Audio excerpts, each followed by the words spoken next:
بسم اللہ الرحمن الرحیم۔ السلام علیکم معزز طلبہ کرام، آپ سب کیسے ہیں؟ آج ہم نور الانوار کے سبق نمبر 195 کو پڑھیں گے۔ آج کے ہمارے سبق کا عنوان ہے گزشتہ سے پیوستہ۔ آج کے ہمارے سبق کی عبارت وَنَحْنُ نَقُولُ سے شروع ہوتی ہے۔ آئیے سب سے پہلے عبارت پڑھ کے اس کا ترجمہ کرتے ہیں اور اس کے بعد باقاعدہ سبق کی وضاحت کی طرف بڑھتے ہیں۔ آپ کے علم میں ہے کہ گزشتہ سبق میں ہم نے امام شافعی علیہ رحمہ کو ایک جو دھوکہ ہوا تھا تو اس حوالے سے گفتگو تھی کہ انہوں نے دھوکہ کس معاملے میں کیا،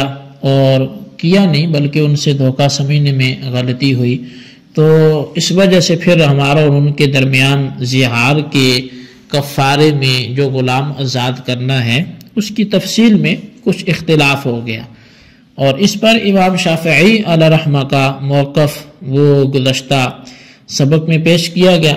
تو ابھی عبارت پڑھتے ہیں، اس کے بعد ترجمہ کرنے کے بعد پھر اس سابقہ موقف سے ربط قائم کرتے ہوئے ہم آج کے اختلاف کو سمجھنے کی کوشش کریں گے۔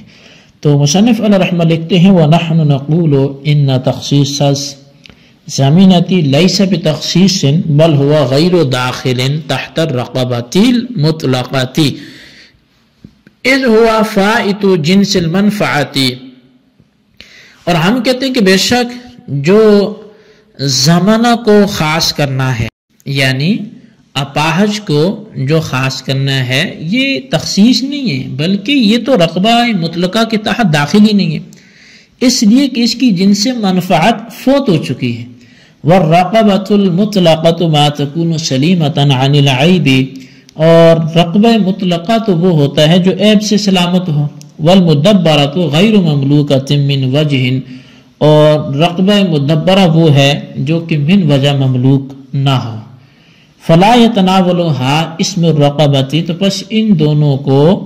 اسم رقبہ یہ شامل نہیں ہوگا۔ ولا ينبغي ان يقاس عليها الكافرة في التخصيص،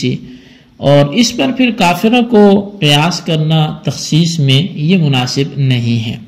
ولنا في هذا المقام ضابطان، اور ہمارے ہاں یہاں پر دو ضابطے ہیں، اس مقام پر دو اصول ہیں، اور احداہما، ان دو اصولوں میں سے پہلا اصول تو یہ ہے کہ ان المطلق یجری علی اطلاقہ، کہ بے شک جو مطلق ہے وہ اپنے اطلاق پر جاری ہوتا ہے۔ وثانیۃ ان المطلق ینصرف الی الفرد الکامل، اور دوسرا اصول یہ ہے کہ بے شک جو مطلق ہے یہ فرد کامل کی طرف پھیرا جاتا ہے، یعنی اس میں جب مطلق بولا جائے تو اس سے مراد فرد کامل ہوگا۔ فَالْأَوَّلُ فِي حَقِّ الْأَوْصَافِ كَالْإِيمَانِ وَالْكُفْرِ،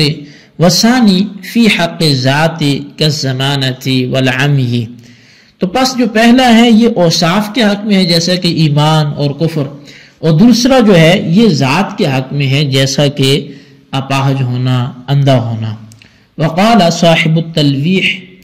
ان هذا النزاع لفظی اذ لا يقول الشافعی بتحریر رقبات فی الظہار وانما يقول بتحریر رقبۃ واحدۃ فقط، ونحن ما قلنا الا بعموم الاوصاف فسواء ان سمی هذا اطلاقا او عموما۔ اور صاحب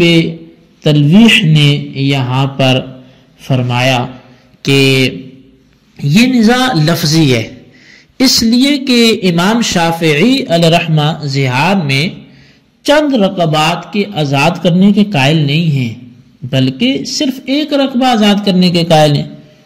اور ہم بھی تو قائل نہیں ہیں مگر عموم اوصاف کے، لہٰذا برابر اس کا نام اطلاق رکھا جائے یا عموم رکھا جائے۔ تو بہرحال یہ ایک لفظی نزاع بن جاتا ہے، حقیقت میں کوئی جھگڑا نہیں ہے۔ جی طلبہ کرام، یہ ہمارے آج کے سبق کی عبارت اور اس کا ترجمہ تھا۔ اب آئیے آج کے سبق کی باقاعدہ دلیل کی طرف بڑھتے ہیں اور اس کی تشریح کی طرف بڑھتے ہیں۔ یہ بات تو ظاہر ہے کہ امام شافعی علیہ رحمہ کے نزدیک جو ہے وہ انہوں نے فرمایا کہ زہار میں، کیونکہ جو قرآن کریم میں آیت ہے فتحریر رقبۃ، تو یہ شامل ہے مومن کو، کافر کو،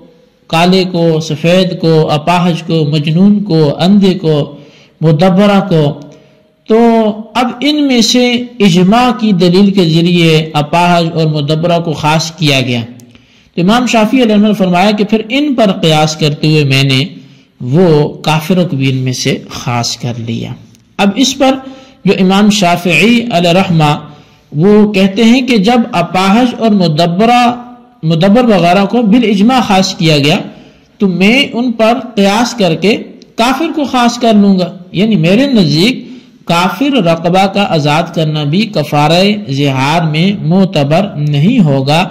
جیسا کہ آپ لوگوں کے نزدیک اپاہج اور مدبر وغیرہ کو آزاد کرنا یہ معتبر نہیں ہوگا۔ تو اب قرآن کریم میں تو فتحریر رقبۃ وہ مطلق رقبہ کا ذکر ہے، اور اس میں سے آپ نے چند کو خاص کیا، تو ایک کو میں نے آپ کے خاص کیے ہوں پر قیاس کرتے ہوئے خاص کر لیا۔ جبکہ ہماری طرف سے اس کا جواب یہ ہے کہ اپاہج کی تخصیص سرے سے تخصیص ہی نہیں ہے، بلکہ اپاہج غلام رقبہ مطلقہ کے تحت داخل نہیں ہے، کیونکہ اپاہج میں جنس منفعت معدوم ہے، اور رقبہ مطلقہ وہ ہے جو عیب اور نقص سے بالکل محفوظ ہو۔ پس جب اپاہج میں جنس منفعت معدوم ہے اور اس میں سراپا نقص ہے تو وہ رقبہ مطلقہ کیسے ہو سکتا ہے؟ اور جب اپاہج جو ہے اس میں جو منفعت وہ معدوم، اور جب اپاہج رقبہ مطلقہ کے تحت داخل ہی نہیں ہے، اس میں جن سے منفعت نہ ہونے کی وجہ سے، تو اس کو خاص کرنے کے کیا معنی؟ جو ہے ہی نہیں، شامل ہی نہیں عام میں، تو اس کو کیا خاص کرنا ہے؟ اور رہا مدبر، تو وہ تو چونکہ آزادی کا کامل طور پر مستحق ہوتا ہے، اس لیے وہ بھی من وجہ مملوک نہیں ہوگا، اور جب مدبر من وجہ مملوک ہے ہی نہیں تو رقبہ مطلقہ اس کو بھی شامل نہیں ہوگا، اور جب رقبہ مطلقہ مدبر کو بھی شامل نہیں ہے تو اس کو رقبہ سے خاص کرنے کا کیا بلا معنی بنتا ہے۔ بہرحال جب اپاہج اور مدبر رقبہ مطلقہ کے تحت داخل نہ ہونے کی وجہ سے رقبہ سے خاص نہیں کیے گئے تو ان پر قیاس کر کے کافر کو رقبہ سے خاص کرنا یہ کیسے مناسب ہو سکتا ہے؟ یعنی جس چیز کو آپ قیاس کر رہے ہیں امام شافعی صاحب، تو وہ جو مقیس ہے آپ کا وہی کسی مقام پہ کھڑا نہیں ہے کہ آپ کہہ رہے ہیں کہ اپاہج کو خاص کیا گیا، اسی طرح مدبر کو خاص کیا گیا، تو لہٰذا میں نے بھی کافرہ کو خاص کر لیا،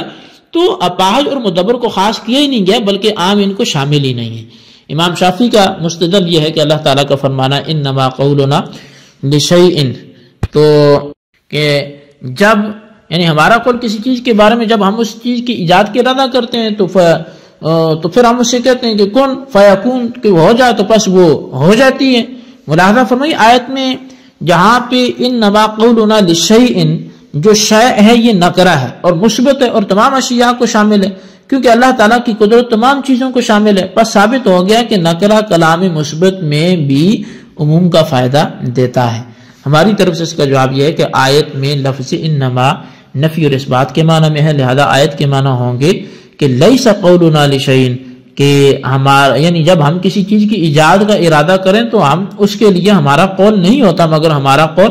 کن، یعنی ہم صرف کلمہ کن سے اس کو موجود کر دیتے ہیں۔ اس تعویل پر لفظ شیء نکرہ نفی کے تحت واقع ہوگا، اور تحت النفی جو نکرہ واقع ہوتا ہے اس میں عام ہوتا ہے، تو اس لیے اس پر آپ اعتراض بنا کر یا اس کو حجت بنا کے دلیل نہیں بنا سکتے۔ شارح نور الانوار کہتے ہیں کہ اس مقام پر ہمارے لیے دو ضابطے ہیں، ایک ضابطہ یہ کہ مطلق اپنے اطلاق پر جاری ہوتا ہے، دوم یہ کہ مطلق اپنے فرد کامل کی طرف لوٹتا ہے۔ پس پہلا ضابطہ اوصاف کے حق میں ہے، جیسے ایمان اور کفر، یعنی رقبہ مطلقہ اپنے اوصاف کے اعتبار سے اطلاق پہ جاری ہے، یعنی وصف کے اعتبار سے ہر طرح کے رقبوں کو کفارہ زہار میں آزاد کرنا کافی ہے، خواہ وہ مومن ہو خواہ کافر ہو۔ اور دوسرا ضابطہ ذات کے حق میں ہے، یعنی ذات کے اعتبار سے